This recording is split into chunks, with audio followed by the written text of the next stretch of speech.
Welcome to Namdev classes. Namdev classes के इस YouTube platform पर आपका स्वागत है। आज हम डिस्कस करेंगे हमारी पाठ्य पुस्तक जो कक्षा 9वीं की पाठ्य पुस्तक है उसका पहला पाठ। और जो हमारा पाठ होने वाला है वह है दुख का अधिकार। जैसे कि नाम से स्पष्ट है, दुख का अधिकार मतलब दुख भी जो है हमारा वह सभी को तोड़ देता है। तो सब आप जानते हैं दुख क्या होता है, सैडनेस। दुख के सामने सभी अवश हो जाते हैं, बेबस हो जाते हैं, है ना। परंतु कुछ लोग ऐसे भी हैं जिन्हें दुख मनाने का अधिकार नहीं है। ये चैप्टर का नाम है आपका प्यारे बच्चों, दुख का अधिकार। कि जो कुछ लोग हैं उन्हें दुख मनाने का भी अधिकार नहीं है। तो ऐसे ही कुछ कहानी इसमें है। चलो हम डिस्कस करते हैं हमारी कहानी जो है दुख का अधिकार। तो इसमें हम सबसे पहले डिस्कस कर लें यहाँ के प्रमुख पात्र के बारे में। तो यहाँ के जो प्रमुख पात्र हैं प्यारे बच्चों, वो है ये आपके सामने आपकी स्क्रीन पर दिख रहे हैं। तो यहाँ पे 4 हमारे प्रमुख पात्र हैं, है ना। पहला है हमारी पुत्र वियोगिनी संभ्रांत महिला। अब ये पुत्र वियोगिनी क्या होता है? पुत्र के वियोग में मतलब इन्होंने अपने पुत्र को गवा दिया है ना। और ये संभ्रांत महिला है। संभ्रांत मतलब आपको ऐसा समझना चाहिए कि ये उच्च घर की महिला है। उच्च घर मतलब ये उच्च कुलीन, मतलब उनका जो ये मतलब रईस है ना। बड़े आदमी है, पर अगर हिंदी में बोले तो ये कैसे है, रईस है, उच्च कुल के हैं। दूसरा इसमें प्रमुख पात्र है भगवाना की बूढ़ी माँ। कौन है प्रमुख पात्र? ये जो बूढ़ी माँ है, ये आप जो देख पा रहे हैं, ये जो बूढ़ी माँ है ये कौन है? भगवाना की बूढ़ी माँ। ये प्रमुख पात्र इस कहानी में है, दुख के अधिकार कहानी में। तीसरे इस कहानी में प्रमुख पात्र हैं लेखक। कौन है प्यारे बच्चों? लेखक। लेखक भी इस कहानी के क्या, ये जो लेखक है यशपाल, ये भी इस कहानी के प्रमुख पात्र हैं। और चौथे प्रमुख पात्र है यहाँ पे पड़ोसी, है ना। जो पड़ोसी है ना, पड़ोस के दुकानदार या जो लोग हैं, है ना, ये चौथे यहाँ पे प्रमुख पात्र है। तो चलो सबसे पहले हम आप इस कहानी का आपको एक बता देता हूँ, मैं आपको सारांश बता देता हूँ कि यहाँ पे क्या है। तो देखो सबसे पहले डिस्कस करेंगे हम यहाँ पे जो लेखक है, जो लेखक है यह स्वयं सहानुभूति देते हुए। सहानुभूति मतलब क्या होता है? चलो अच्छा होगा, है ना, सहानुभूति देना किसी को, है ना। सहानुभूति देते होते हुए भी, है ना, सहानुभूति होती हुई भी जो फुटपाथ पर बैठी महिला है ना, जो बूढ़ी महिला फुटपाथ पर बैठी है, उसको सहानुभूति होती हुई भी फुटपाथ पर बैठी बुढ़िया के ये आंसू को जे पहुंच नहीं पा रहे हैं। क्यों नहीं पहुंच पा रहे? क्योंकि इन्हें जो पोशाक पहनी है, यहाँ पे जो इनकी पोशाक है, जो ये कपड़े पहने हुए हैं, वो इनको क्या डाल रहा है? ये व्यवधान डाल रहा है, इनको परेशान कर रहे हैं कि अगर मैं छोटी जो दुकानदार है या मैं उससे बात करूंगा, जो महिला है बूढ़ी है ना, उससे मैं कैसे बात करूं? तो ये लेखक हैं और ये मतलब ऐसा बोला जाए कि अपने आप को ये छोटा फील कर रहा है ना, छोटे लोगों से बात करने में। ठीक है। दूसरा प्रमुख पात्र यहाँ पे है प्यारे बच्चों भगवाना की ये बूढ़ी माँ। कौन है? ये भगवाना की बूढ़ी माँ यहाँ पे दूसरा प्रमुख और इम्पोर्टेंट पार्ट है। कौन प्यारे बच्चों? ये भगवाना की बूढ़ी। अब ये भगवाना कौन है? तो सबसे पहले आपको पता होना चाहिए जो भगवाना है प्यारे बच्चों, ये 23 साल का एक लड़का है ना। 23 साल का एक लड़का है और इसका निधन हो गया है। इसको सांप ने इसको काट लिया है ना।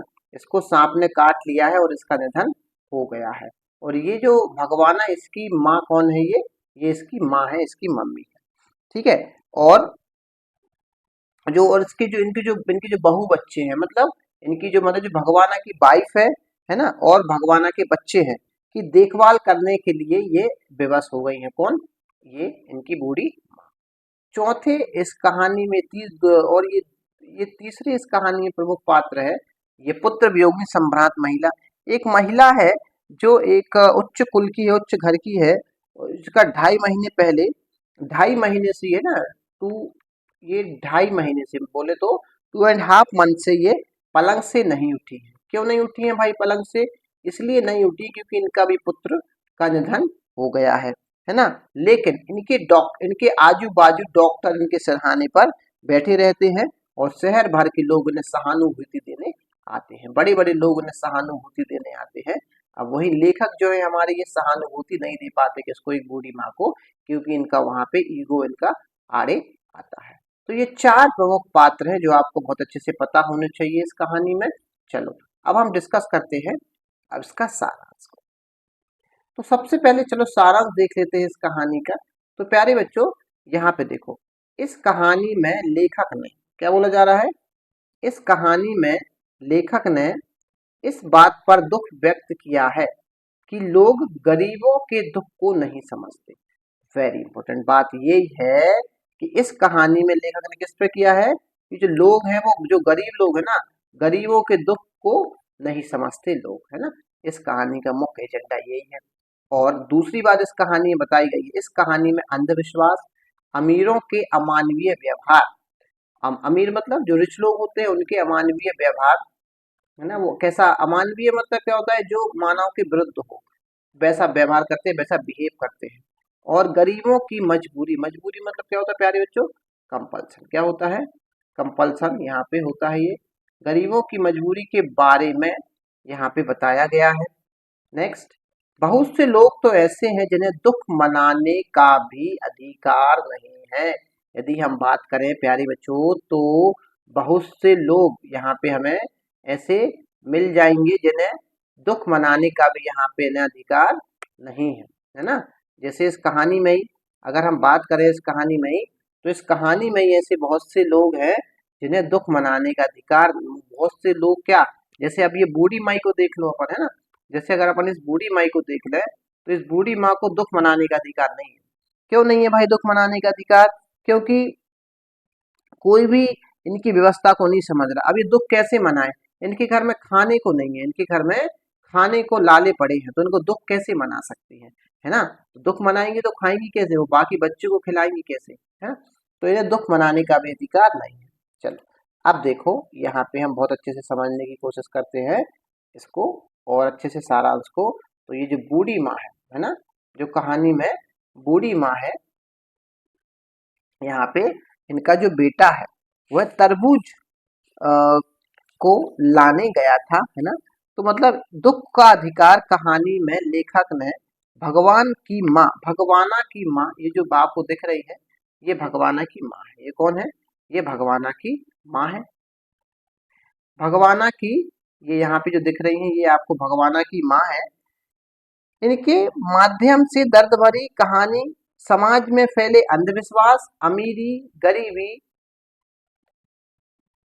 समाज में फैले अंधविश्वास, अमीरी गरीबी तथा ऊंच नीच के भेदभाव का यहाँ पे बताया गया है ना।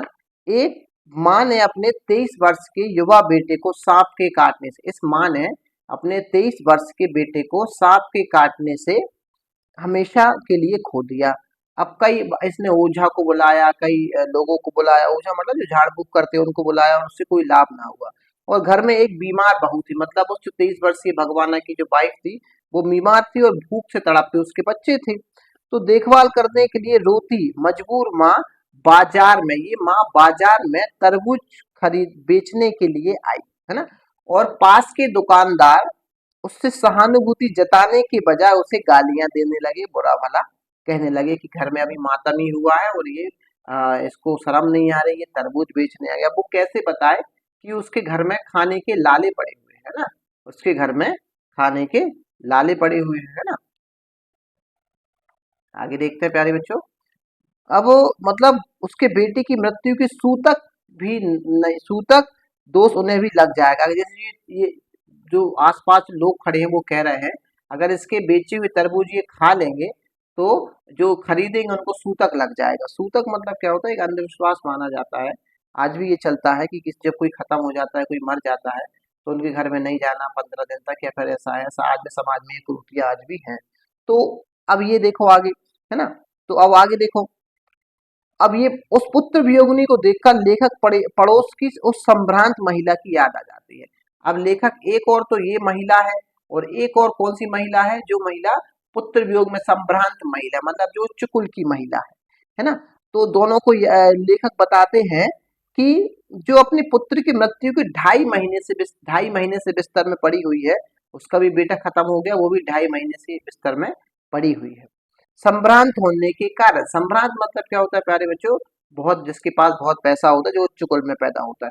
संभ्रांत होने के कारण उसके पास दो दो डॉक्टर उसके सराहने बैठे रहते, मतलब आजू बाजू दो दो डॉक्टर बैठे रहते हैं, और लोग उसके दुख से द्रवित होकर सहानुभूति जता रहे, बड़े बड़े लोग आ रहे हैं और कह रहे हैं ठीक है, अच्छा हुआ, जो भी होता अच्छे के लिए होता, ये सब उसको कह रहे हैं। लेखक को अनुभव हुआ हुआ है, ऐसा लगता है लेखक को कि दुखी होने और दुख मनाने का अधिकार भी समाज के संभ्रांत वर्ग को ही दिया है। मतलब अब ये लेखक बताना चाह रहे हैं कि आज दुखी होना है ना, अगर किसी को दुखी भी होना है तो वो दुखी भी नहीं हो पा रहा है ना, जो गरीब है, गरीब को मतलब दुख होने का भी अधिकार नहीं है। ऐसी यहाँ पे कहानी बताई गई है कि दुखी होने और दुख मनाने का अधिकार भी आज किसे प्राप्त है प्यारे बच्चों, समाज में जो संभ्रांत वर्ग में जो है ना, जो बड़े उच्च कुल में पैदा हुए हैं, क्या उन्हें ही दुख मनाने का अधिकार है ना। ऐसी इस कहानी में बताया गया है। तो धन्यवाद।